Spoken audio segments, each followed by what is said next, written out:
Tonight, explosive and disturbing allegations against a once well-respected Las Vegas gymnastics coach. Thanks for joining us live at 11 on this Friday night. I'm Trisha Keene. Todd has a night off.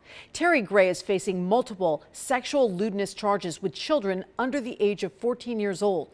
Police say he preyed on girls that he coached. Let's get to 13 investigative reporter Joe Bartels live to explain all of this. Joe. Yeah, Tricia, Terry Gray coached at the 2000 Olympics, one of the highest levels you could possibly achieve. Now he's at the center of a multi-state investigation for crimes that police say went on for years. Terry Gray falling from grace after police say he betrayed the trust of young girls and their families. Terry and I coached many years together. We were at the 2000 Olympics together. I've been around him quite a bit.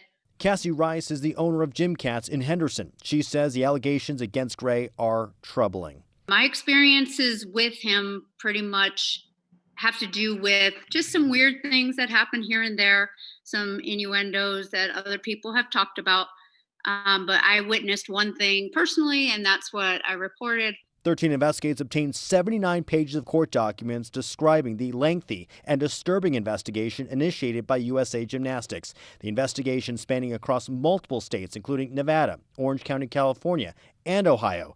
The bulk of the abuse, police say, happened at Brown's Gymnastics, Las Vegas, near Decatur and Russell. Gray was a coach for the elite gymnasts, but witnesses and victims told police, quote, Browns had a large number of gymnasts quit due to Terry. One employee telling investigators Terry would say even if the girls were sick, they still needed to come to the gym and throw up on the mat or garbage can, but they were not allowed to miss practice. The Browns employee went on to say they began to notice how Terry was touching the gymnasts, hugging, slapping their buttocks, and kissing them. Multiple victims, many of them 14 or younger at the time, described how Terry was strict with her about her weight, weighing her multiple times a week to ensure she was at a weight that Terry determined she should be at.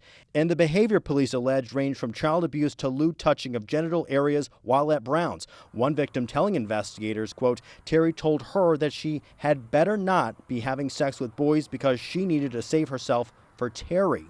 It is very clear that he used his position as their coach to groom them, to abuse them. It even appears, after reading the report that there may have been some intimidation going on. Allison Shanker is a psychotherapist who works with sexual predators and victims. She reviewed the case and says there were warning signs that should have been reported and investigated. Unfortunately, it is fairly common that when there is inappropriate sexual behavior, people oftentimes do not speak up. And oftentimes it can be because they're afraid of retaliation. Sometimes they wonder if what they're seeing is actually sexual abuse. Gray was let go from Brown's Gym in 2015 amid controversy and was suspended from USA Gymnastics in 2019. He was arrested July 10th and has since bailed out of jail. And we reached out to Gray tonight, but we have not heard back. Shanker says that there are some warning signs called grooming behaviors to watch out for. Those include playing favorites as well as unusual touching, also keeping secrets. Bottom line, she says, trust your gut and report any unusual behavior to authorities. Reporting live, Joe Bartels, 13 Action News. Joe, thank you. To the corona